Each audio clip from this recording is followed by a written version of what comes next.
2023 a été une année extrêmement difficile pour des millions de Haïtiens.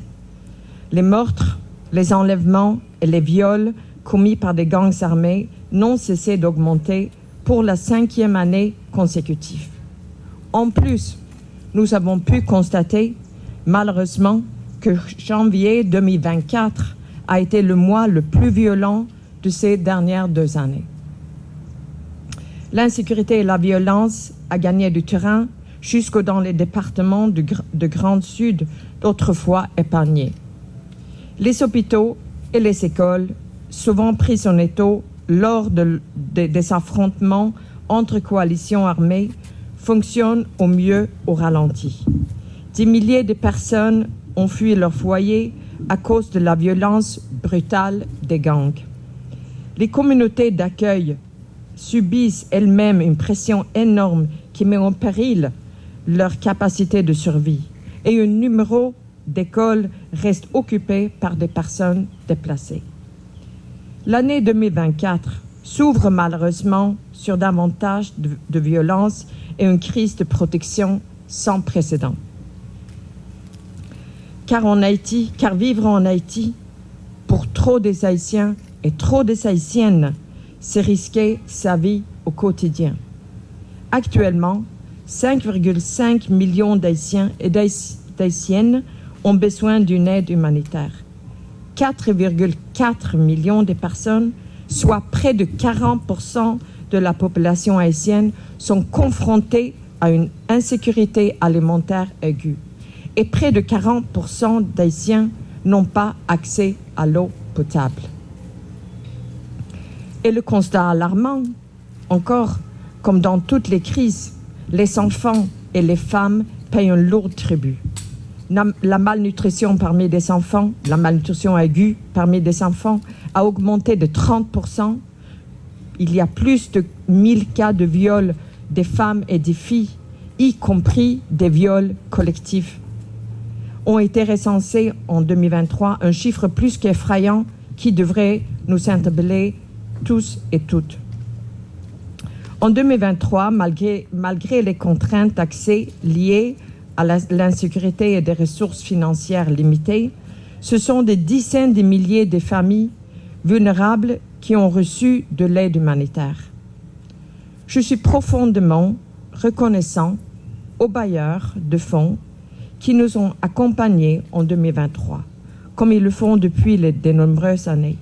Toutefois, le niveau de financement du plan de réponse humanitaire 2023 a été de 34%, bien à deçà de nos attentes. Sur les 5 dernières années, la moyenne de taux de financement se situe à environ 30%, alors que le nombre de personnes dans le besoin n'a cessé d'augmenter, ce qui signifie qu'année après année, des millions de personnes sont laissées pour compte, sans assistance. En 2024, la communauté humanitaire aurait besoin de 674 millions de dollars pour apporter de l'assistance de 3,6 millions de personnes, une augmentation de 12% par rapport à 2023. Signe de la grave crise alimentaire qui touche le pays, le secteur de la sécurité alimentaire nécessite à lui 340 millions de dollars, soit 50% du budget total. Une attention particulière sera accordée à la protection, avec un accent sur la prévention et la disponibilité des services, y compris pour les femmes et les jeunes filles, victimes des viols et d'autres formes de la violence basée sur le genre. Le budget de 2024 est légèrement en baisse par rapport à 2023, fruit d'un travail rigoureux de priorisation en reconnaissance des défis que rencontre le pays à mobiliser les fonds. Tout en reconnaissant la nécessité et saluant l'importance de l'aide humanitaire, il nous faut reconnaître qu'elle ne représente pas une solution de long terme. Au-delà de l'aide humanitaire, qui est essentielle, nous devons continuer à nous attaquer aux causes profondes de la crise multidimensionnelle à laquelle Haïti est confronté actuellement, en redoublant d'efforts dans le cadre d'approches intégrées, transversales, qui permettent d'amorcer un passage de l'urgence vers un développement digne et durable, des chances égales pour toutes et tous, rétablir l'espoir, le progrès socio-économique et des égalités de chances pour toutes et pour tous. Des exemples de cela, c'est renforcer la production agricole locale en soutien aux programmes d'alimentation scolaire locaux et le soutien institutionnel aux services étatiques, pour en mentionner quelques-uns.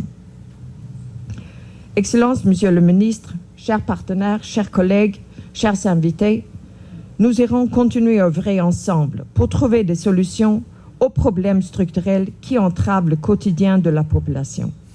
Je compte sur l'ensemble de la communauté internationale pour maintenir le feu des projecteurs sur Haïti, pour un soutien à la hauteur des besoins urgents à un moment si crucial pour le peuple haïtien.